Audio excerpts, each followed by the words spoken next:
ठीक है, चल देखिए लास्ट क्लास में हम लोग क्या डिस्कस किए थे, फोर्स के बारे में डिस्कस किए थे ना, तो पुलिंग एंड पुशिंग एक्शन उसके बारे में हम लोग डिस्कस किए थे।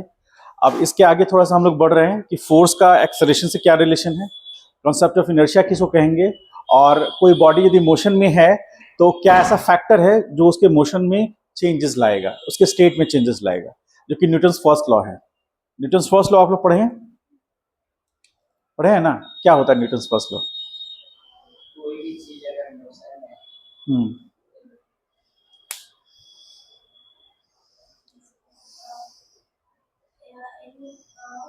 law of inertia also an object does not change its state of rest or of uniform motion until any external force compels it to do so. Okay, सही है। देखिए अभी हम लोग उसके बारे में देखते हैं। जैसे अब हमारे पास एक रिलेशन है जो कि जैसे फोर्स के बारे में हम पढ़ रहे थे, ठीक है, तो फोर्स में जस्ट थोड़ा सा हम लोग आगे बढ़ते हैं। तो जैसे इसमें दो एक्सिसेस हैं, एक है एक्स, ये वाई, एक्स डैश और ये वाई डैश, ठीक है, इसको एकदम ध्यान में रखना है, आगे ये बहुत ज्यादा यूज होगा, मतलब इसके बिना आप नहीं चल सकते, ठीक है। और हम पूरे फिजिक्स में, ठीक है, पूरे फिजिक्स में इसको लेकर के रेफरेंस लेंगे, आपके हमेशा डिस्कशन में ये रेफरेंस रहेगा। तो यदि एक्स एक्सिस है, दैट एक्स एक्सिस पॉजिटिव, इसको हम पॉजिटिव लेंगे और इसको हम लोग नेगेटिव लेंगे, ठीक। वाई एक्सिस में इसको पॉजिटिव लेंगे, पॉजिटिव, और इससे नेगेटिव लेंगे, ठीक है, ध्यान में रखना है। इसका मतलब है कि जब हम खड़े हैं, हमारा राइट साइड जो भी पोर्शन है वो पॉजिटिव है, लेफ्ट साइड वाले को हम लोग नेगेटिव मानेंगे, ठीक है, अपवर्ड को पॉजिटिव मानेंगे, डाउनवर्ड को नेगेटिव मानेंगे। ये एक प्लेन की बात हो रही है, इसको लेके चलेंगे हम लोग। तो अभी इसमें जैसे देखो यहां पर जो हम लोगों ने लास्ट क्लास में डिस्कशन किया था कि एक ग्राउंड सरफेस है, ग्राउंड सरफेस, ठीक है, और उस पर एक ब्लॉक रखा हुआ है जिसका मास कितना है m, मान लेते हैं 20 kg, लास्ट क्लास में हम लोग किए थे 20 kg मास मान लीजिए। अब ध्यान समझना है कि 20 kg मास जो ब्लॉक है हमारा, उस ब्लॉक पर लगने वाले फोर्सेस को हमको देखना है। तो एक तो डाउनवर्ड डायरेक्शन में mg लगा था, mg इसको हम लोग ग्रेविटेशनल फोर्स बोल रहे हैं, ग्रेविटेशनल फोर्स, ठीक है। और एक सेकेंड जो फोर्स लगा जिस ग्राउंड ने बॉडी पे लगाया, इस ग्राउंड ने बॉडी पे जो लगाया उसको नॉर्मल बोलेंगे, ये कहेंगे force applied, applied by ground, ground on the block, ठीक है। दोनों फोर्सेस में डिफरेंस क्या है, एक है कांटेक्ट फोर्स और एक है नॉन कांटेक्ट फोर्स। मतलब यदि ये ब्लॉक ग्राउंड से ऊपर रहेगा तो ये नॉर्मल फोर्स नहीं लगेगा, ठीक है, और यदि ये ब्लॉक ग्राउंड के टच में आएगा तो ही कांटेक्ट फोर्स लगेगा। तो इसको हम लोग कांटेक्ट फोर्स कहते हैं, कांटेक्ट फोर्स, ठीक है। और ये जो ग्रेविटेशनल फोर्स है, ये कैसा फोर्स है, ये नॉन कांटेक्ट फोर्स है, नॉन कांटेक्ट फोर्स।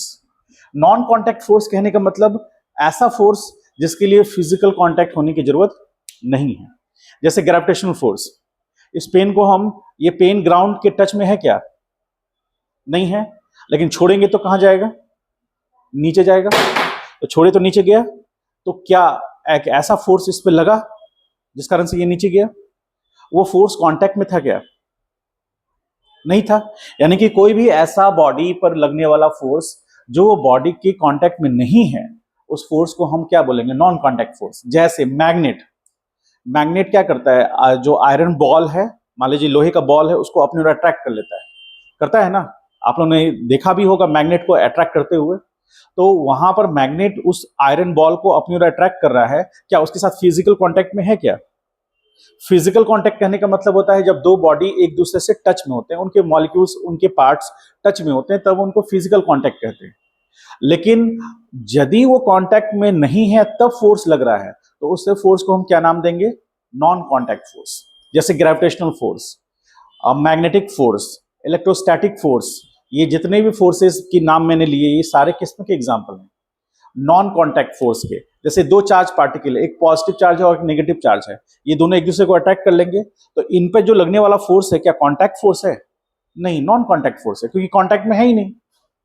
ठीक है, तो अब ये जो फोर्स का एग्जांपल है ये नॉन कांटेक्ट फोर्स है। क्यों? क्योंकि यदि ये ब्लॉक मान लीजिए इस पोजीशन पर है, सेकंड सिचुएशन में देखें, मान लीजिए ग्राउंड सरफेस है यहां और ब्लॉक यहां है, m is equal to 20 kg।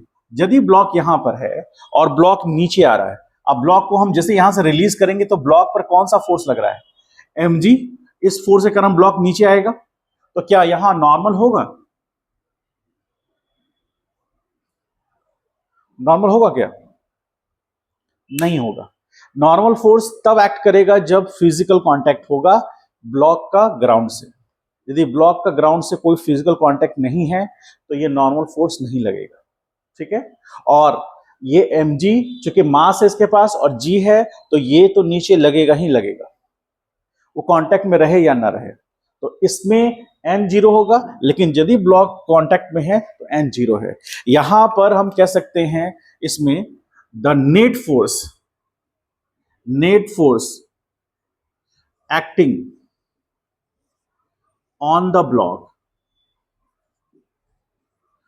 Block is 0 in y axis as well as x axis। बात समझ पा रहे हैं? नेट फोर्स जीरो कब होगा? अपवर्ड, यहां पर जो अपवर्ड फोर्स है, इस फोर्स को हम पॉजिटिव लेंगे या नेगेटिव लेंगे? y एक्सिस के पॉजिटिव साइड में लग रहा है तो इस फोर्स को हम पॉजिटिव लेंगे और इस फोर्स को हम क्या लेंगे? नेगेटिव लेंगे। मान लीजिए कि ये फोर्स का मैग्नीट्यूड 10 न्यूटन है, या मतलब सपोज करें 20 kg है ना, और इंटू जी, तो 20 into 10 that is equal to 200 newton. ये जो ग्रेविटेशनल फोर्स लगा दैट इज 200 न्यूटन, और नॉर्मल में भी मान लीजिए कि ये 200 न्यूटन लगा। तो इस केस में हम क्या देख रहे हैं कि जितना पॉजिटिव वाई में एक्स में फोर्स है उतना ही नेगेटिव वाई में है, तो समेशन क्या होगा? जीरो होगा। तो यहां पर यदि हम लिखना चाहें इस जगह पर net force along Y axis के अलोंग नेट फोर्स निकालना हो तो प्लस 20 न्यूटन, या इसको ऐसे लिख सकते हैं plus n minus m g. ठीक है, और ये plus n minus m g ये नेट फोर्स है, तो यहां एफ नेट लिखेंगे किस एक्सिस के अलोंग? तो वाई एक्सिस के अलोंग। ये समझ में आया? F net along Y axis plus n क्योंकि पॉजिटिव वाई में लगा, नेगेटिव एम जी क्योंकि नेगेटिव वाई में लगा। तो यहां पर ये वैल्यू कितना है? 20, और ये वैल्यू 200, और ये वैल्यू कितना है? 200। Final result 0 Newton. इसका मतलब नेट फोर्स बॉडी पर क्या हुआ? जीरो। किस एक्सिस के लॉन्ग? वाई एक्सिस के लॉन्ग। एक्स एक्सिस के लॉन्ग तो है ही नहीं, एक्स एक्सिस के लॉन्ग कोई फोर्सेस है ही नहीं, इसका मतलब वो तो ऑलरेडी जीरो है, और वाई एक्सिस के लॉन्ग जीरो आ गया, इसलिए हम कह सकते हैं कि बॉडी पे नेट फोर्स क्या है? Zero, in X axis as well as in Y axis. अब इस सिचुएशन में हम देखें, यहां पर है बॉल, ये ब्लॉक इस पोजीशन पर है, तो इस किसी टाइम टी पर ब्लॉक इस पोजीशन पे है, तो इस केस में हम यदि नेट फोर्स देखना चाहेंगे तो क्या आ रहा है यहां पर? एफ नेट किस डायरेक्शन में? वाई एक्सिस में। किधर? अब तो डाउनवर्ड डायरेक्शन को नेगेटिव लेंगे, माइनस एम जी और प्लस एन। एन कितना है? जीरो। तो नेट फोर्स कितना हो गया? Minus m g. क्या ये जीरो है क्या? Since net force acting on the body along y axis is not zero, so we can say body will move along negative Y axis. क्यों? बात समझ पा रहे हैं? अभी बेसिक लेवल की बात कर रहे हैं, अभी कोई हाई लेवल की बात नहीं किए हैं, इसमें हम कहीं भी वेक्टर ऐड नहीं किए हैं। जब हम टॉपिक स्टार्ट करेंगे वेक्टर, तो यही सारा चीज को वेक्टर से अप्लाई करके दिखाएंगे। और वेक्टर से अप्लाई करके दिखाएंगे तो आपको ज्यादा क्रिस्टल क्लियर होगा, एकदम क्लियर होगा। वो वाई और जेड में, वो आई कैप में, जे कैप में बात करेगा, तो आपको पूरा क्रिस्टल क्लियर होगा कि हाँ ये क्या बातें हो रही हैं। अभी इस बात को इसलिए कह रहे हैं क्योंकि उस समय जब हम वेक्टर को डील करेंगे ना, तो आपको पूरा समझ में आएगा अच्छे से कि हाँ इसमें नेगेटिव आई एक्सिस में -30 जे कैप क्यों हुआ, और यदि पॉजिटिव आई एक्सिस में लगता तो +40 जे कैप क्यों होता, एक्स एक्सिस में -30 एक्स आई कैप कैसे हो रहा है, ये सारा चीज आपको उस समय पता चलेगा। और ये चीज आप भूले हुए रहते हैं, इसीलिए इसको धीरे धीरे धीरे बैकअप्स के थ्रू मिला करके आपको आगे बताया जा रहा है। कल हम लोग डिस्कस किए फोर्स, आज हम डिस्कस कर रहे हैं नेट फोर्स। कल हमने डिस्कस किया बेसिक लेवल की फोर्स की बातें की, आज हम डिस्कस कर रहे हैं नेट फोर्स। तो बेसिकली कोई बॉडी का स्टेट चेंज करेगा फोर्स के कारण नहीं। व्हेन वी से the state of body will change, it will change just because it will not change just because of force, it will change just because of net force. There is huge difference between force and net force. The basic difference is force, when we say force, so it the summation of forces can be zero, but when we say the net force, about net force, then summation of all forces will have some particular value, वो zero नहीं होगा। उस case में हम बात करेंगे body पे लगने वाले नेट फोर्स का, और यदि बॉडी पे नेट फोर्स लग रहा है तो ही उसका स्टेट चेंज करेगा, अदरवाइज उसका स्टेट चेंज नहीं करेगा।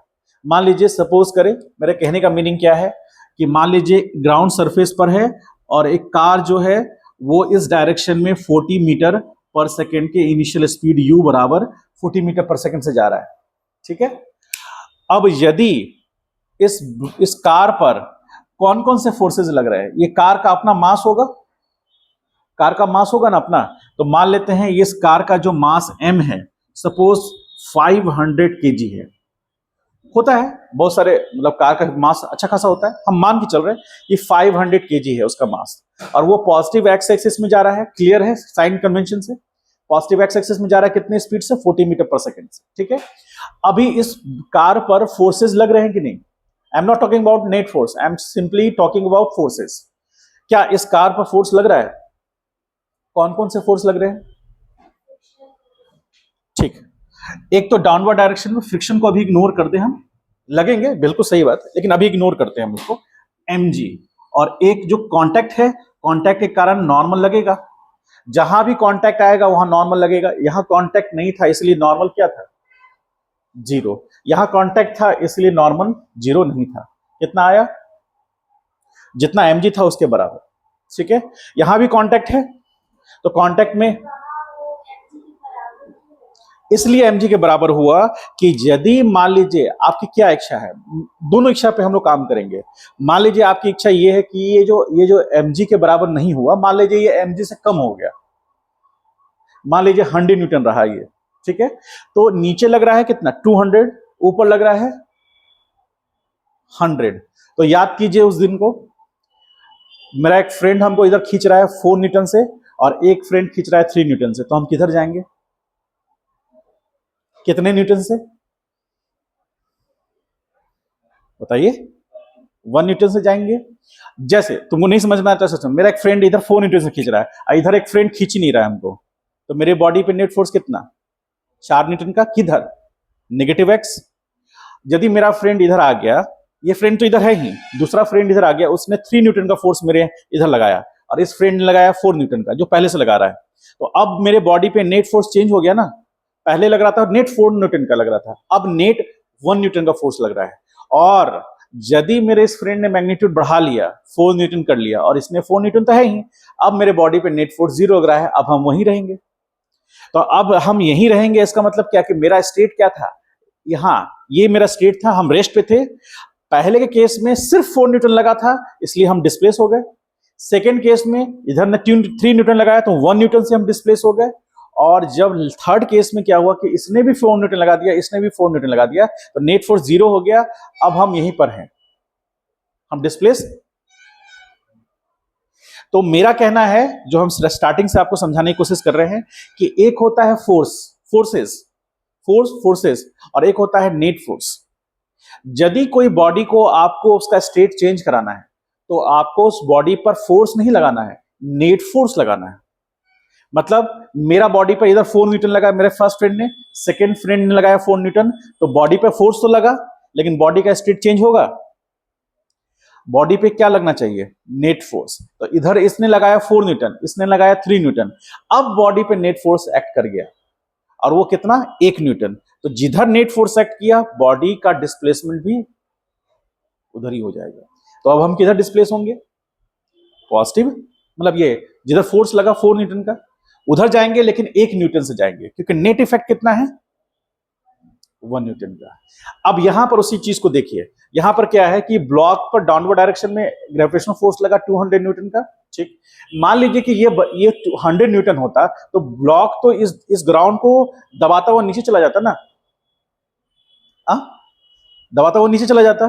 जैसे मान लीजिए, सपोज करें कि आप जो छत पे चढ़े हैं वो सीलिंग मतलब कि कंक्रीट का है, तो आप चढ़ सकते हैं, ठीक है। जैसे इसके ऊपर छत है, तो इस पे 20 लोग चढ़ सकते हैं, ठीक है, आराम से, कोई दिक्कत नहीं है, अपना पार्टी उर्टी जो भी करना है कर सकते हैं।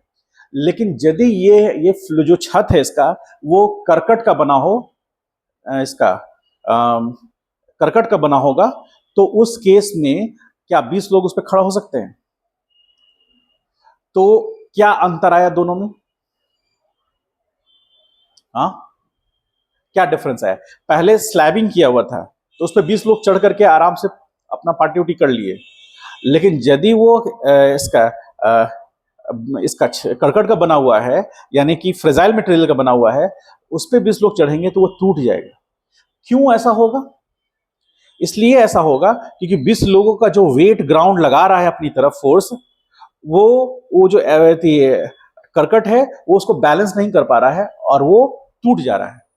लेकिन सीलिंग जो है, जो कि कंक्रीट का स्लैबिंग किया हुआ है, वो थोड़ा मजबूत होता है उससे, तो वो उसको सह पा रहा है। सह पा रहा है मीनिंग क्या है? ये आम भाषा में हम लोग कहते हैं सह पा रहा है। कहने का मतलब कंक्रीट का जो स्लैबिंग है वो रिएक्शन दे पा रहा है उतना जितना उसका वेट है, लेकिन यदि ऑब्स्टेकल है, ये मान लीजिए कि करकट है, तो करकट उतना नॉर्मल नहीं दे पा रहा है जितना 20 आदमी का वेट लग रहा है, इसीलिए क्या होगा? टूट करके वो नीचे आ जाएगा।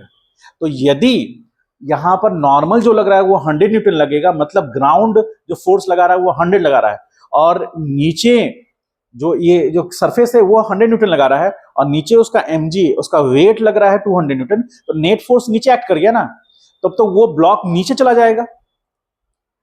समझे? ब्लॉक नीचे नहीं जा रहा है, इसका मीनिंग है कि इस पर नेट फोर्स क्या है? 0। अब उल्टे एक और बात करते हैं। अब एक बात ये करते हैं कि मान लीजिए कि इस ग्राउंड सरफेस ने 200 न्यूटन लगा दिया, और इसका वेट जो लग रहा है वो मान लीजिए 100 न्यूटन लग रहा है। हालांकि ऐसा नहीं पॉसिबल है। मान लीजिए कि इस वेट उसका 100 न्यूटन है और ग्राउंड जो फोर्स लगा रहा है वो 200 न्यूटन है, तो ये ब्लॉक तो ऊपर उठ जाएगा। उठा क्या?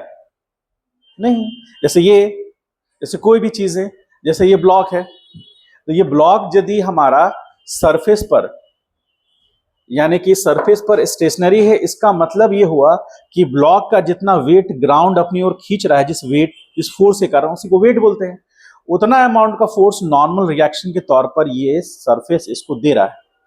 यदि वो मैग्नीट्यूड बराबर नहीं होगा, तो यदि नीचे वाला ज्यादा होगा तो ये तोड़ के नीचे गिर जाएगा, और यदि ऊपर वाला ज्यादा होगा तो ये ऊपर चला जाएगा। ऐसा नहीं होता है। इसका नहीं होने का एक बेसिक रीजन ये है, थोड़ा अंदर आ गए हम लोग। इसका ऐसा नहीं होने का बेसिक रीजन ये है कि नॉर्मल जो फोर्स है that is self adjustable force. ये सेल्फ एडजस्टेबल फोर्स है, ये खुद को एडजस्ट कर लेगा। आप यदि ब्लॉक का मास 20 kg है ना, मान लीजिए कि ये ग्राउंड सरफेस है, इस पर आप एक ब्लॉक रख रहे हैं जिसका 20 kg वजन है, मास है, वो भी रखा सकता है। बगल में एक दूसरा ब्लॉक रखा हुआ है जिसका कि मास कितना है? 40 kg है, तो ये 20 kg का भी वो होल्ड कर रहा है, 40 kg का भी होल्ड कर रहा है, और बगल में कोई दूसरा ब्लॉक रखा हुआ है उसका मास 100 kg है, वो भी होल्ड कर रहा है, क्योंकि वो सेल्फ एडजस्टेबल फोर्स है, वो अपने आप को उसके अकॉर्डिंग एडजस्ट कर लेगा। ठीक है, वो ग्राउंड उतना ही फोर्स ब्लॉक पे लगाएगा जितना कि उसका वेट लगेगा। बात समझ पा रहे हैं? इसीलिए वो बैलेंस कर लेगा, और इस केस में बॉडी पर नेट फोर्स क्या होगा? 0। बॉडी फोर्स तो लग रहा है, लेकिन नेट फोर्स क्या है? 0 है। और जब किसी बॉडी पे नेट फोर्स 0 होगा, उसके स्टेट में कोई चेंज नहीं आएगा। ठीक है, यानी कि हम इसको देखकर यहां लिख सकते हैं इसके बारे में, if net force acting, if net force acting on a body is zero, then we can say the state of the body will not change. ठीक है, बॉडी का स्टेट चेंज नहीं होगा. स्टेट चेंज होने का मतलब, स्टेट को हिंदी में बोलते हैं अवस्था. जिस अवस्था में कोई ऑब्जेक्ट है वो उसी अवस्था में मेंटेन रहेगा. यदि ये मोशन कर रहा होता मान लीजिए, तो वो मोशन करता रहता है, और यदि ये रेस्ट पर है तो ये रेस्ट पर रहेगा. मेरी बात समझ गए? इसी से हम लोग फिर आगे कनेक्ट कर लेंगे इनर्शिया को. इनर्शिया यही प्रॉपर्टीज को रिप्रेजेंट करता है. तो ये वाले बात को भी आप लोग लास्ट में पॉइंट वाइज लिख लीजिएगा. ये इंपॉर्टेंट पॉइंट है जो आपको आगे काम देगा बहुत ज्यादा. एक पहला डायग्राम ये है ए, ये फिगर ए है, ये फिगर बी है, और अब हम इसकी बात कर रहे थे, ये फिगर सी है. हम इसकी बात कर रहे थे. इसमें हम लोग क्या कर रहे थे, देख रहे थे कार जो है वो पॉजिटिव एक्स एक्सिस में 40 मीटर पर सेकेंड की स्पीड से जा रहा है. उसका मास 500 केजी है. तो डाउनवर्ड डायरेक्शन में mg लगेगा. तो हम g का वैल्यू 10 मान के चलते हैं, तो यहां पर लगेगा कितना, ये ग्रेविटेशनल फोर्स है, तो ये 500 into 10 that is equal to 5000 newton. ये एक्ट करेगा डाउनवर्ड डायरेक्शन में, है ना. 5000 न्यूटन. जी का वैल्यू 9.81 होता है इन जनरल, लेकिन थोड़ा कैलकुलेशन आसान करने के लिए हम उसको 10 ले रहे हैं. ठीक है, अपवर्ड डायरेक्शन में नॉर्मल होगा, और ये नॉर्मल फोर्स बैलेंस करेगा इसको. तभी तो कार जो है वो वाई एक्सिस में मूव नहीं करता. कार ना ही ग्राउंड के अंदर चला जाता है और ना ही ग्राउंड को छोड़ देता है. कार तो ग्राउंड पे चलता है ना. इसका मतलब वाई एक्सिस में सारे फोर्सेस बैलेंस है कि नहीं. यदि वाई एक्सिस में फोर्सेस बैलेंस नहीं होते तो दो कंडीशन हो सकता था, एक नेगेटिव वाई में जाने का और एक पॉजिटिव वाई में जाने का. तो कार ना ही पॉजिटिव वाई में जाता है ना ही नेगेटिव वाई में, वो तो एक्स एक्सिस पे जाता है ना. तो उस केस में यहां नॉर्मल फोर्स हम ले सकते हैं 5000 न्यूटन. ये वो नॉर्मल फोर्स है जो ग्राउंड लगा रहा है कार पर, क्योंकि कार ग्राउंड के कांटेक्ट में है. कार हवा में तो नहीं जाएगा, कार ग्राउंड के कांटेक्ट में है, तो उनको बैलेंस कर लिया. तो यहां पर जितने भी फोर्सेस हैं, मतलब समेशन, यानी कि कहने का मतलब एफ नेट किस एक्सिस के अलोंग, वाई, हमें क्या मिल रहा है, 0 मिल रहा है. अब हम बात करते हैं एक्स एक्सिस में. एक्स एक्सिस में तो कोई फोर्स नहीं है, कोई है फोर्स नहीं है. तो एक्स एक्सिस में कोई फोर्स है, फ्रिक्शन फोर्स की तुम बात कर रहे हो मान लो. तो फ्रिक्शन फोर्स, बॉडी इधर मूव कर रहा है तो इधर लगेगा, मान लेते हैं, हम ले लेते हैं फ्रिक्शन फोर्स को. तो फ्रिक्शन फोर्स इधर लग रहा है, तो उसका जो इंजन फोर्स लगा रहा है वो इस डायरेक्शन में लगा रहा है. इंजन भी तो फोर्स लगा रहा है उसका, जो कि पॉजिटिव एक्स में लगा रहा है. तो इधर फ्रिक्शन फोर्स मान लेते हैं, सपोज करें कि वो 50 न्यूटन है, तो इंजन भी कितना लगा रहा है. तो कार पर नेट फोर्स क्या हो गया, एक्स में कितना हुआ 0, वाई में कितना हुआ 0. क्यों, क्योंकि अब ये यदि यहां पर लिखेंगे तो समेशन ऑफ, यहां पर लिखेंगे मान लीजिए कि एफ नेट किस एक्सिस के अलोंग, एक्स के अलोंग. तो एक्स के अलोंग तो इस डायरेक्शन को पॉजिटिव लेंगे. ये किसके थ्रू है, फोर्स ड्यू टू इंजन. तो इंजन एफ ई, और ये क्या है, माइनस फोर्स फ्रिक्शन.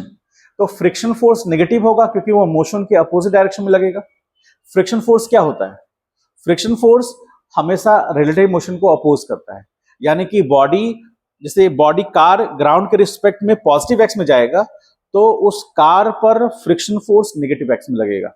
यदि ग्राउंड के रिस्पेक्ट में कार नेगेटिव एक्स में जाएगा तो फ्रिक्शन फोर्स पॉजिटिव एक्स में लगेगा. हमेशा रिलेटिव मोशन को अपोज करेगा. समझ गए. तो यहां पर कार किधर जा रहा था, पॉजिटिव एक्स में, कितने स्पीड से, 40 मीटर पर सेकेंड से, तो अपोजिट डायरेक्शन में लगा. तो ये फोर्स बैलेंस होगा. क्यों, क्योंकि इंजन जितना फोर्स लगा रहा है, यदि मान लीजिए फ्रिक्शन फोर्स के बराबर है, तो उस केस में नेट फोर्स वो एक्स एक्सिस में क्या हो गया 0.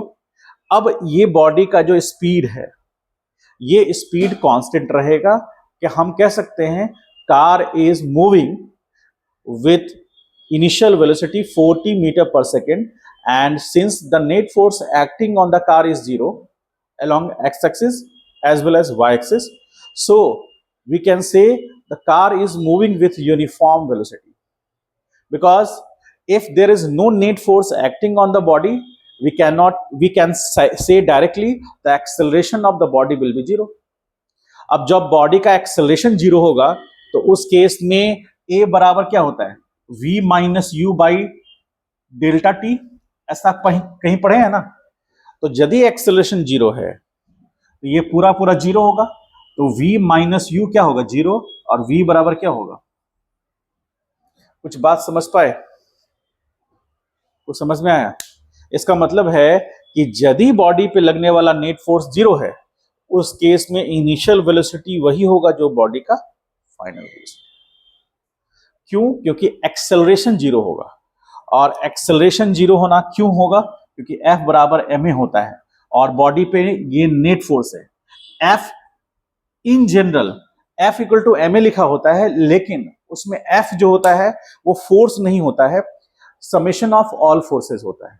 और यदि summation of all forces zero है तो F नोट क्या होगा, जीरो। F नोट जीरो है तो F इक्वल टू ma, मास तो बॉडी का जीरो हो नहीं सकता, तो यदि फोर्स जीरो है तो उसका मतलब उसका एक्सेलरेशन क्या होगा, जीरो। और एक्सेलरेशन क्या होता है, final velocity minus initial velocity by change in time.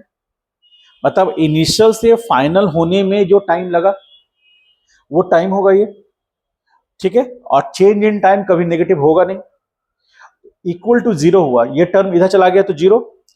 v minus you बराबर जीरो, इसका मतलब v बराबर क्या, u। v क्या रिप्रेजेंट कर रहा है, फाइनल वेलोसिटी, u क्या रिप्रेजेंट कर रहा है, इनिशियल वेलोसिटी। और जब दोनों बराबर हैं इसका मतलब बॉडी की वेलोसिटी में कोई चेंजेस ही नहीं आया। और जब बॉडी का वेलोसिटी में कोई चेंज नहीं आया तो ऐसे वेलोसिटी को क्या बोलेंगे, यूनिफॉर्म वेलोसिटी, या ऐसे मोशन को क्या बोलेंगे, यूनिफॉर्म मोशन। समझ गए? इसको तीनों को उतार लीजिए।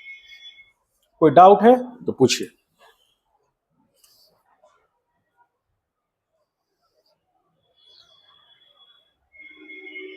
आगे बता रहे हैं, ठीक है। तो इसमें आप ये पढ़े हैं F इक्वल टू ma, ठीक है, ये एक्सप्रेशन आपने पढ़ रखा है, F equal to ma, where F क्या है, net external force, force acting on a body either along x-axis or along y-axis or both, ठीक है। ये बात को ध्यान में समझना है हम लोग को। F जो है, F is not simply force, it is summation or net force of forces which is acting along x-axis as well as y-axis, ठीक है। तो ये नेट फोर्स होगा। तो अब हम बात कर रहे हैं, m तो मास हो गया किसका, मास ऑफ द बॉडी, और a क्या हुआ, a net acceleration, net acceleration of the body either along x-axis or y-axis or both।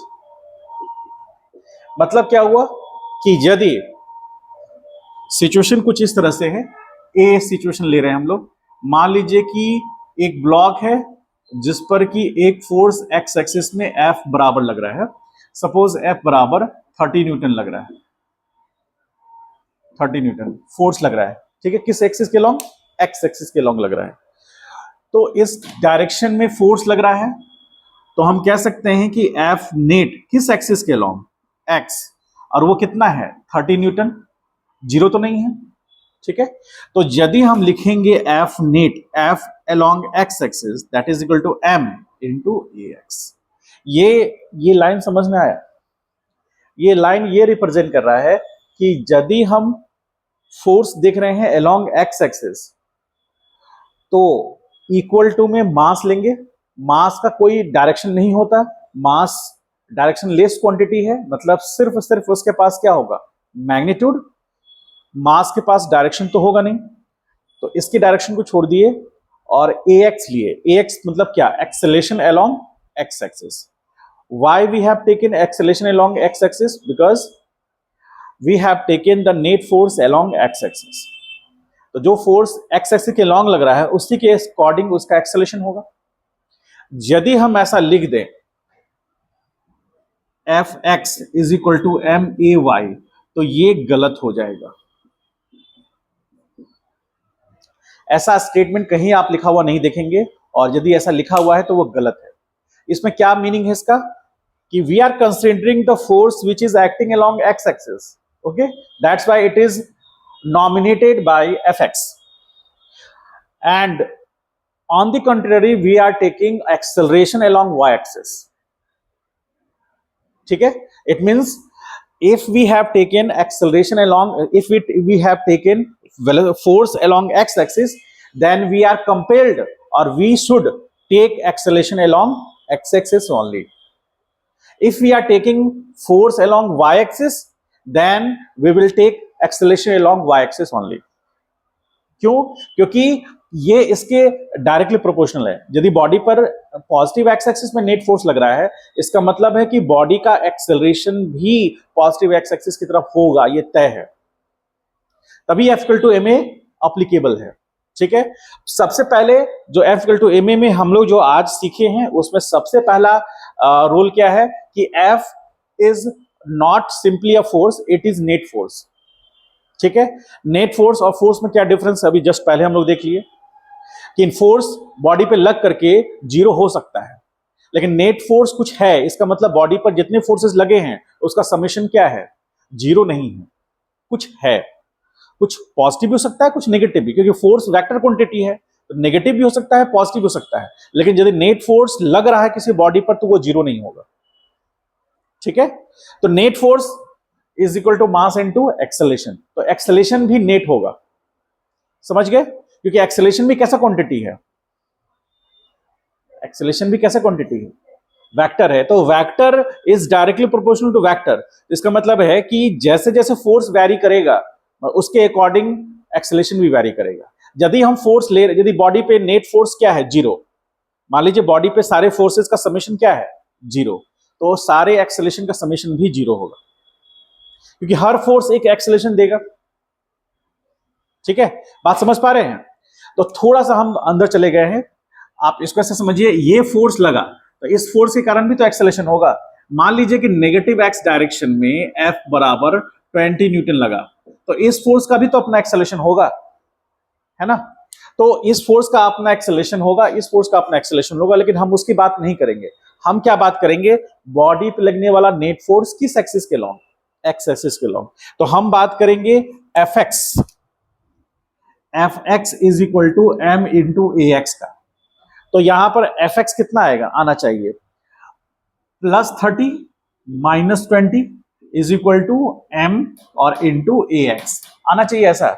ये +30 क्यों हुआ, क्योंकि फोर्स जो पॉजिटिव एक्स एक्सिस में लग रहा है उसको प्लस ले रहे हैं, यहां साइन कन्वेंशन फॉलो किए थे हम लोग, तो यहां पर +30 इसलिए क्योंकि पॉजिटिव एक्स में लग रहा है, -20 इसलिए क्योंकि नेगेटिव एक्स में लग रहा है। इन दोनों का जो भी समेशन आएगा वो equal to mass into acceleration होगा। तो यहां पर आ रहा है कितना, 10 newton is equal to m into a X. मान लीजिए इस ब्लॉक का मास m बराबर 10 kg है, ठीक, तो यहां हम क्या पुट करेंगे, 10 kg, तो यहां पर ए एक्स यानी कि 10/10 that is equal to 1 metre पर सेकेंड स्क्वायर। ये जो एक्सेलरेशन आया है, ये एक्सेलरेशन किधर होगा, अलोंग एक्स एक्सिस होगा, और चूंकि पॉजिटिव आया है इसीलिए पॉजिटिव एक्स में होगा। तो इसका मीनिंग ये हुआ कि A X is equal to 1 metre पर second square positive X axis में। ऐसे नोटेशन हम दे सकते हैं, ये रिप्रेजेंट कर रहा है कि पॉजिटिव एक्स एक्सिस में लग रहा है। क्यों, क्योंकि एक्सेलरेशन यदि नेगेटिव आता तो माइनस एक्स एक्सिस में लगता, पॉजिटिव आया है इसलिए positive.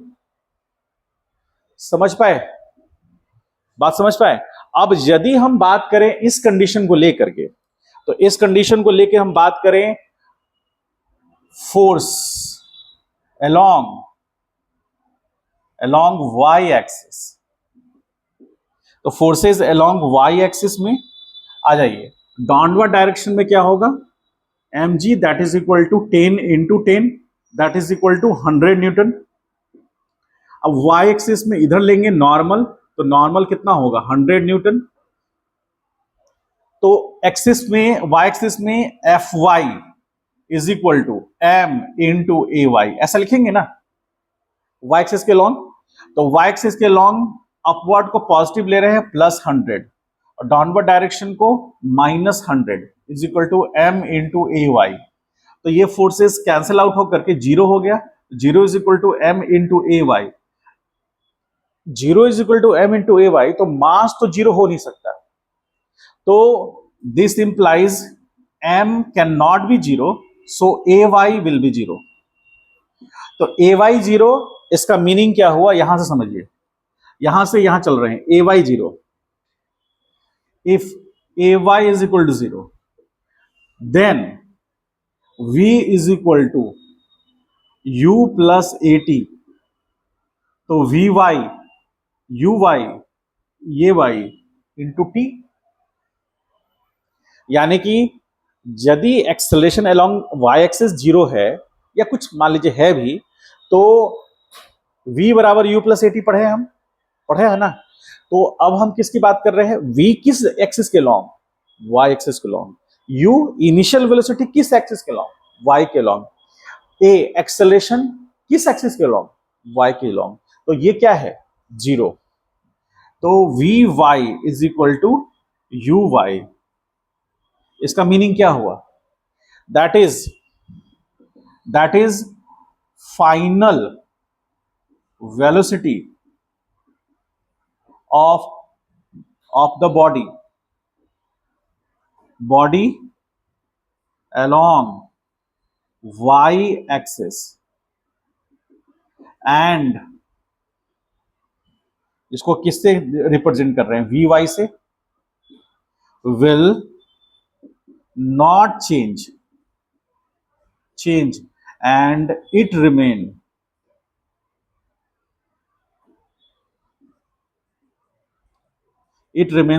same with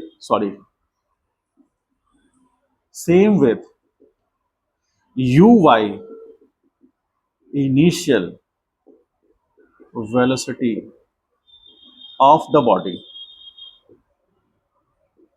along y axis। समझ पाए, बात समझ पाए।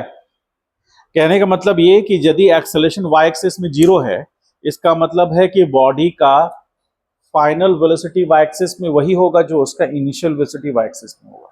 क्यों, क्योंकि वेलोसिटी y एक्सिस में चेंज नहीं करेगा। और यदि y एक्सिस में अभी जो सिचुएशन है, इस सिचुएशन के अनुसार बॉडी का y एक्सिस में वेलोसिटी क्या है, 0 है ना। y एक्सिस में तो मूव नहीं कर रहा है, ये जब भी मूव कर रहा है किस में कर रहा है, x एक्सिस में, क्योंकि y एक्सिस में तो रेस्ट पर है ये। तो रेस्ट पे होने के कारण यदि उसका इनिशियल वेलोसिटी 0 है, रेस्ट पर है, तो फाइनल वेलोसिटी भी क्या होगा। इसका मतलब है कि बॉडी जो है वो जब भी मूव करेगा तो अलोंग x एक्सिस करेगा, y एक्सिस के अलोंग उसका कोई भी एक्सेलरेशन नहीं होगा, और यदि वो रेस्ट पर है y एक्सिस के अलोंग तो रेस्ट पे ही रहेगा। समझ पाए, कहां पर बोलो, AY 0 क्यों हुआ ये पूछना चाह रहे हो। उसके बाद जैसे एक्सेलरेशन अलोंग y एक्सिस 0, तो हम लोग काइनेमेटिक इक्वेशंस पढ़े हैं ना, v बराबर u प्लस AT नहीं पढ़े हैं एक तो ये फॉर्मूला भी पढ़े होंगे हम लोग। यदि एक्सेलरेशन जैसे यूनिफॉर्मली एक्सेलरेटेड मोशन, ठीक है, यूनिफॉर्मली एक्सेलरेटेड मोशन क्या होता है।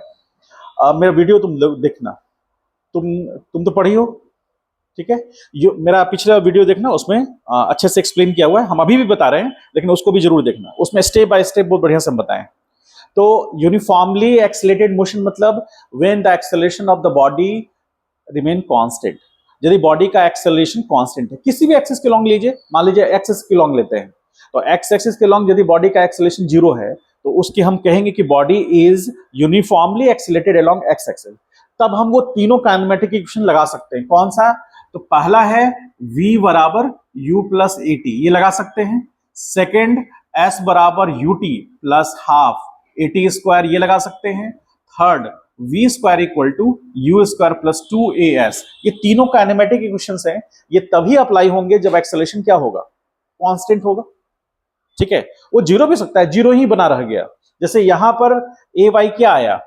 0, तो एक कांस्टेंट वैल्यू है, 0 ही है। ऐसा तो नहीं है कि चेंज कर गया कुछ, 0 है। तो उस केस में हम काइनेमेटिक इक्वेशंस लगा सकते हैं। तो काइनेमेटिक इक्वेशंस लगाए तो उसमें हम क्या ले रहे हैं? v बराबर u प्लस ए टी ले रहे हैं।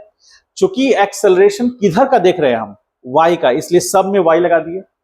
टाइम में y लगाने का जरूरत है नहीं, क्योंकि टाइम स्केलर क्वांटिटी है। ठीक है, यदि आप कहीं आप ऐसा लिख देंगे मास अलोंग y एक्सिस, तो उसका कोई मीनिंग नहीं है, क्योंकि मास का कोई डायरेक्शन नहीं होता। ठीक है, मास किसी बॉडी का किसी भी डायरेक्शन में हो सकता है, उसका कोई डायरेक्शन ही नहीं है। मतलब कहने का मतलब ये कि यदि कोई कार एक पॉजिटिव एक्सिस के बजाय y एक्सिस में जाने लगे तो थोड़ी ना उसका मास चेंज हो जाएगा। वो स्केलर क्वांटिटी है। स्केलर क्वांटिटीज स्पेशली वो डायरेक्शन पे डिपेंड नहीं करेगा। टाइम, जैसे पॉजिटिव एक्स एक्सिस में मान लीजिए कि कोई दो आदमी हैं, एक पॉजिटिव एक्स एक्सिस में मूव किए और एक उसी समय पॉजिटिव वाई एक्सिस में मूव किए, दोनों सेम टाइम पे अलग अलग पोजीशन पे हो सकते हैं ना। तो टाइम तो स्केलर क्वांटिटी है, उसका फिक्स डायरेक्शन तो नहीं है। यदि कोई पॉजिटिव एक्स में जा रहा है तो उतना ही समय में कोई नेगेटिव वाई में भी जा सकता है। वो तो इस बात पर डिपेंड करता है कि टाइम कंजम्पशन कितना हुआ। तो टाइम का कोई प्रॉपर डायरेक्शन तो है नहीं, ये स्केलर क्वांटिटी है, मास स्केलर क्वांटिटी है। लेकिन जिनकी की डायरेक्शंस है, जैसे इनिशियल वेलोसिटी का डायरेक्शन है, फाइनल वेलोसिटी का डायरेक्शन है, एक्सेलरेशन का डायरेक्शन है, तो इनके लिए हम y लगाए। क्यों? क्योंकि हमको पता करना है कि एक्सेलरेशन किस एक्सिस के लॉन्ग, y एक्सिस के लॉन्ग पता करना है। तो उसके लिए हमने उनके नीचे में सफिक्स में y यूज कर दिया। तो ये क्या रिप्रेजेंट कर रहा है? ये रिप्रेजेंट कर रहा है velocity of the particle along y axis, final velocity. uy represent कर रहा है initial velocity of particle along y axis. ay represent कर रहा है acceleration of the particle along y axis. चूंकि मैंने ये काइनेमेटिक इक्वेशन लिया है, इसलिए एक्सेलरेशन अलोंग y एक्सिस 0 होगा, ये acceleration along y axis constant होगा। तभी ये काइनेमेटिक इक्वेशन हम लिख सकते हैं। तो कांस्टेंट में, और ये आसान हो गया कि 0 हो गया। ठीक है, और थ्रू आउट मोशन 0 रहा तो कांस्टेंट रहा, 0 कांस्टेंट रहा। तो उस केस में ये पूरा का पूरा टर्म क्या हो गया? 0 हो गया, क्योंकि एक्सेलरेशन क्या है? y एक्सिस के लॉन्ग क्या है? 0। ठीक है, तो ये 0 हो गया। तो अब हमको क्या मिला? हमको मिला velocity of the particle along y axis, that is final velocity, is equal to initial velocity of particle along y axis. दोनों क्या है? एक है। इसका मतलब पार्टिकल का वेलोसिटी चेंज नहीं किया। लेकिन यदि इस डायग्राम को, इस क्वेश्चन को ध्यान से देखें तो इसमें क्या है कि बॉडी y एक्सिस में मूव ही नहीं किया। तो इनिशियल वेलोसिटी इसका क्या है? y एक्सिस में 0। तो फाइनल वेलोसिटी भी क्या मिलेगा? इसका मतलब बॉडी मूव ही नहीं किया उस डायरेक्शन में। यदि मूव करता तो इनिशियल वेलोसिटी कुछ होता। समझ पाए? तो ये सारे टर्म जो है ना, ये सारे टर्म हम लोग क्वेश्चंस करेंगे ना, उसमें यूज कर लेंगे इसको। और ये आपको ध्यान में रखना है, वो वीडियोस देखिएगा पहले का, तो उसमें आपको नजर आएगा कि यूनिफॉर्मली एक्सेलरेटेड मोशन किसको कहते हैं। उसमें हम ये काइनेमेटिक इक्वेशन यूज कर सकते हैं। ठीक है, फ्री फॉल, जो मतलब स्टोन का फ्री फॉलिंग कंडीशन है, ग्राउंड को हिट करता है, ग्राउंड से हिट करने से पहले उसका वेलोसिटी क्या था, जब इनिशियली उसको रिलीज किया गया तो 10 सेकंड के बाद उसका वेलोसिटी क्या था, ये सारा चीज हम लोग ने निकाला है, किया है। उसको देख लेना है ताकि काइनेमेटिक्स में दिक्कत ना आए। अब हम लोग थोड़ा डायनेमिक्स में इंटर कर गए हैं। ये बेसिक्स जो 9th क्लास का है उसी को तो हम थोड़ा एक हाई लेवल पे ले जाके बता रहे हैं, इसलिए क्योंकि जब आपको हम फिजिक्स का मैकेनिक्स पूरा डिटेल बताएंगे ना, एक अच्छे लेवल का मैकेनिक्स आपको सॉल्व करने के लिए, मैकेनिक्स का क्वेश्चन को सॉल्व करने के लिए, जिसमें जेई का क्वेश्चन सॉल्व कराएंगे आपसे, एडवांस का क्वेश्चन सॉल्व कराएंगे, तो वहां पर आपको ये सारे कॉन्सेप्ट यूज होंगे। ये सारे कॉन्सेप्ट का, ये सब फंडामेंटल कॉन्सेप्ट हैं, इसी को कहा जाता है कि दीज आर फंडामेंटल कॉन्सेप्ट। ये फंडामेंटल कॉन्सेप्ट या तो भूला हुआ रहता है या तो बहुत सारे बच्चों को नहीं पता होता है। 9th-10th में स्कूल्स उतने डिटेल में नहीं पढ़ाता। तो हम लोग क्यों डिटेल में पढ़ाते हैं? क्योंकि हमारे टीचर्स ने हम लोग को पढ़ाया। जब हम 2004 में जेईई मेंस क्वालिफाई करके जब बीटेक किए तो हमारे गुरु ने हमको टीचर ने पढ़ाया। जब मेरा मैकेनिक्स बहुत स्ट्रांग था, इसलिए मैंने मैकेनिकल इंजीनियरिंग लिया भी। मेरा मैकेनिक्स बहुत स्ट्रांग रहा था शुरू से। जब हम ऐसे ब्रह्मा बुक्स बनाते थे और भी बहुत सारे बुक्स थे अपने समय में हम बनाते थे, तो वो हमको बहुत ज्यादा अच्छा लगता था, मेरे लिए फेवरेबल टॉपिक्स थे वो। इसीलिए जब मैंने जेईई मेंस क्वालिफाई किया तो मुझे सबसे पहले मैकेनिकल इंजीनियरिंग ही लगा कि मैकेनिक्स से जुड़ा हुआ है, और है भी, सही बात भी है, मैकेनिक्स से जुड़ा हुआ है। जो आप क्लास 11th में पूरा पढ़ेंगे, पूरा मैकेनिक्स, जिसमें kinematics, dynamics, circular motion, rotation, simple harmonic motion, wave motion, sound motion, thermodynamics, ये सारा कुछ हम लोग को इंजीनियरिंग में पढ़ना होता है। मैकेनिकल इंजीनियरिंग में ये सारा कुछ, मैकेनिकल प्रॉपर्टीज ऑफ फ्लूइड, नाम ही है मैकेनिकल प्रॉपर्टीज ऑफ फ्लूइड। और क्या है? मैकेनिकल प्रॉपर्टीज ऑफ सॉलिड, मतलब सॉलिड का कैसा प्रॉपर्टीज, तो मैकेनिकल प्रॉपर्टीज ये पढ़ना है। अब मेरा मैकेनिकल इंजीनियरिंग किया भी है, तो वो चीजें वहां पर आकर के रिप्लिकेट होती हैं। इसलिए आप जितना अलाउ करेंगे हमको, हम उतना डीप में जाकर पढ़ा सकते हैं। क्वेश्चंस आपसे बनेंगे, वो हम स्टेप बाय स्टेप जैसे बताएंगे, सीट्स देंगे, उसके अकॉर्डिंग बनेंगे वो, और बनेंगे ही बनेंगे। क्योंकि इस सब फंडामेंटल कॉन्सेप्ट यदि आपका क्लियर है तो आपके क्वेश्चंस कहीं नहीं जा रहे हैं, ठीक है, आराम से बनेंगे, उसमें कोई इशू ही नहीं आएगा। बस जो हम कह रहे हैं वो स्टेप बाय स्टेप आपको उसको फॉलो करना है। देखिए, ये सारी चीजें आपको स्कूल में नहीं पढ़ाई जाती, लेकिन हम जो भी पढ़ा रहे हैं वो 9th क्लास का ही पढ़ा रहे हैं, लेकिन उसको एक लेवल पर ऊपर ले जाकर पढ़ा रहे हैं, ठीक है, ताकि आपको ये न लगे, आप बोर फील ना करें, ये तो हम पढ़े हुए हैं। आप पढ़े हुए हैं तो रिकॉल हो जाएगा, और नहीं तो और लेवल थोड़ा ऊपर आ जाएगा। अब इसी पर बेस्ड हम क्वेश्चन करेंगे तो और क्लियर हो जाएगा, ठीक है। तो यहां तक में ये y चेंज नहीं किया, तो y एक्सिस में ना इनिशियल वेलोसिटी ना फाइनल वेलोसिटी सेम रह जाएगा। ये क्यों होगा? क्योंकि एक्सेलरेशन अलोंग y एक्सिस क्या है? 0 है। और ये फाइनल इनिशियल बराबर तभी होते हैं जब उस डायरेक्शन में एक्सेलरेशन 0 होता है। तो यही हमने लिखा है, final velocity of the body along y axis, इसको हम क्या बोल रहे हैं? vy will not change and it remains same with uy क्या है? तो initial velocity of the body along y axis वो सेम रह जाएगा, क्योंकि एक्सेलरेशन अलोंग y एक्सिस क्या है? 0 है। और ये उसका मैथमेटिकल टर्म है। ये ऐसा हम लोग कहीं लिखा हुआ नहीं देखेंगे, ऐसा यदि लिखा हुआ है तो ये गलत है। हमको ये फॉलो करना है, और उसी से बिना है ये फॉलो करना है। हम लोग y एक्सिस में 0 रखेंगे उसको। इसको राइट डाउन कीजिए, कंप्लीट कीजिए, क्वेश्चन करते हैं।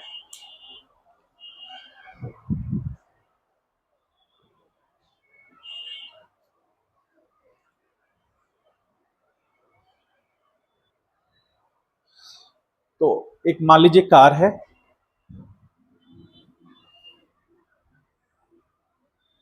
ठीक है, और ये पोजीशन ए है t बराबर 0 पर, ठीक है। और इस कार पर इस डायरेक्शन में सपोज 30 न्यूटन फोर्स लग रहा है, और उसके, बस यही समझिए 30 न्यूटन फोर्स लग रहा है। इस कार का मास दिया हुआ है, मास 10 केजी है, 10 केजी है। जी का वैल्यू आपको 10 मीटर पर सेकेंड स्क्वायर लेना है, ठीक है। जी का वैल्यू आपसे पूछ रहा है क्वेश्चन में कि find the velocity of the car after 4 second. मतलब कार का मास कितना है? 10 केजी। कार पर फोर्स कितना लग रहा है? 30 न्यूटन। तो ये 30 न्यूटन फोर्स के साथ जा रहा है, इनिशियली 0 पर है, मान लीजिए u बराबर 0 है उसका। तो आपसे क्वेश्चन में पूछ रहा है कि find the velocity of the car after कितना? 4 सेकेंड। 4 सेकेंड के बाद क्या होगा?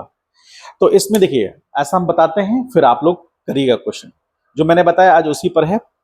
तो जैसे देखिए, यहां पर क्या है कि बॉडी पर जो F, ये हम लिखेंगे, तो लिखेंगे forces along X axis. X axis के अलोंग जो फोर्सेज हैं हम उसकी बात कर रहे हैं। अभी हम लोग वाई एक्सिस की तरफ नहीं देखेंगे, सिर्फ किसकी तरफ देख रहे हैं? एक्स एक्सिस की तरफ। तो जो भी फोर्सेज एक्ट करेंगे एक्स एक्सिस में, we are considering that forces only. हम लोग उसी फोर्सेज को लेंगे जो वाई में एक्ट कर रहे हैं, हम उसको कोई मतलब नहीं, ठीक है। तो अब यहां पर F x is equal to m into a x लिख सकते हैं ऐसा, ठीक है। तो एफ एक्स, एक्स एक्सिस में एक ही फोर्स एक्ट कर रहा है +30 न्यूटन का, प्लस इसलिए लगा दिए क्योंकि पॉजिटिव एक्स में एक्ट कर रहा है, इज इक्वल टू मास कितना है 10 ए एक्स। तो यहां से ए एक्स निकल सकता है क्या? एक्स बेसिकली क्या है? Acceleration along X axis. तो यहां पर इसको ये डिवाइड करें तो ए एक्स बराबर कितना आ गया 3 मीटर पर सेकेंड स्क्वायर पॉजिटिव एक्स में। होगा ऐसा क्या? इसका मतलब है कि कार जो है वो 3 मीटर पर सेकेंड के स्क्वायर से एक्सेलेरेशन से वो पॉजिटिव एक्स में जा रहा है, ठीक है, इसमें कोई इशू नहीं। एक्स एक्सिस में ये कंडीशन हमें मिल गया। अब हमको पता करना है कि u क्या है उसका 0। तो हम चूंकि एक्सेलेरेशन क्या है कांस्टेंट है एक्स एक्सिस में, तो लिख सकते हैं since ax is constant, so we can write all three kinematic equations। ऐसा लिख सकते हैं हम लोग। तो कौन सा पहला यूज करते हैं? तो पहला इक्वेशन काइनेमेटिक्स यूज करते हैं, v x is equal to u x plus a x into t करते हैं। हमें क्या चाहिए? हमें चाहिए वेलोसिटी। तो चूंकि एक्स एक्सिस में ही तो बॉडी मोशन कर रहा है, तो ये हमको वी एक्स चाहिए is equal to u x कितना है 0 है ना, देखिए, प्लस ये कितना है 3, और टाइम कितने सेकंड पे चाहिए 4 सेकंड पर। तो v x is equal to कितना आ गया 12 मीटर पर सेकंड, पॉजिटिव एक्स में रहेगा ये डायरेक्शन। तो क्या 4 सेकंड पर बॉडी का क्या वेलोसिटी होगा निकल गया। समझ पाए इस बात को? यानी कि 4 सेकंड पर बॉडी का वेलोसिटी कितना है फाइनल 12 मीटर पर सेकंड, ठीक है। यदि आपसे पूछ लेगा कि 6 सेकंड में बताइए, तो वहां टी की जगह कितना पुट करेंगे 6 पुट करेंगे, तो आप 6 सेकंड पे पार्टिकल का वेलोसिटी बता सकते हैं। क्योंकि जिस डायरेक्शन में बॉडी का एक्सेलरेशन है उसी डायरेक्शन में बॉडी का वेलोसिटी है, इसीलिए आपको हमेशा टाइम के साथ वेलोसिटी बढ़ता हुआ नजर आएगा। आप खुद करके देखिए, यदि यहां 4 सेकंड जगह 6 सेकंड आप निकालेंगे ना 6 सेकंड पे, तो 12 से ज्यादा आएगा। कैसे? तो 6 पुट करेंगे, 3 इंटू 6 कितना आ गया 18 आ गया। तो ये तो 0 ही है, 18 आ गया, तो यहां वी वाई कितना होगा 18। मतलब जैसे जैसे टाइम बीत रहा है बॉडी का वेलोसिटी बढ़ेगा, क्योंकि वो एक्सेलरेटेड मोशन है। स्टेट स्पीड कांस्टेंट नहीं रहेगा, वेलोसिटी कांस्टेंट नहीं रहेगा। वेलोसिटी कांस्टेंट कब रहता है? जब एक्सेलरेशन क्या होता है 0। एक्सेलरेशन यदि 0 होता तो बॉडी का वेलोसिटी कांस्टेंट, ये कांस्टेंट रहता, वो चेंज नहीं करता। क्योंकि ए वाई 0 कब हुआ? ए वाई 0 हुआ था तो ही तो वी वाई बराबर यू वाई हुआ था। लेकिन यदि मान लीजिए वहां एक्सेलरेशन 0 नहीं होता तो वी वाई बराबर यू वाई नहीं होता। समझ गए? तो यहां पर भी हमको उसका ध्यान रखना है। ऐसा ही क्वेश्चन हम आपको दे रहे हैं, इसको ड्रॉ करने के बाद वो क्वेश्चन को करिएगा। क्वेश्चन क्या कह रहा है कि एक कार है, सिंपली उस कार का ये पॉइंट ए पर है t बराबर 0, और यहां पर u उसका 10 मीटर पर सेकेंड है। पॉजिटिव एक्स में लग रहा है 20 न्यूटन F1, और नेगेटिव एक्स में लग रहा है F2, that is equal to 10 newton, और इनिशियल 10 मीटर पर सेकेंड है। मास कार का सपोज 10 केजी लेते हैं, g का वैल्यू हमें लेना है 10 मीटर पर सेकेंड स्क्वायर, और आपसे पूछ रहा है कि find the velocity of the car after 5 second. निकाल सकते हैं क्या? पहले इसको राइट डाउन कीजिए, इसको कंप्लीट कीजिए, फिर इसको सॉल्व करिए।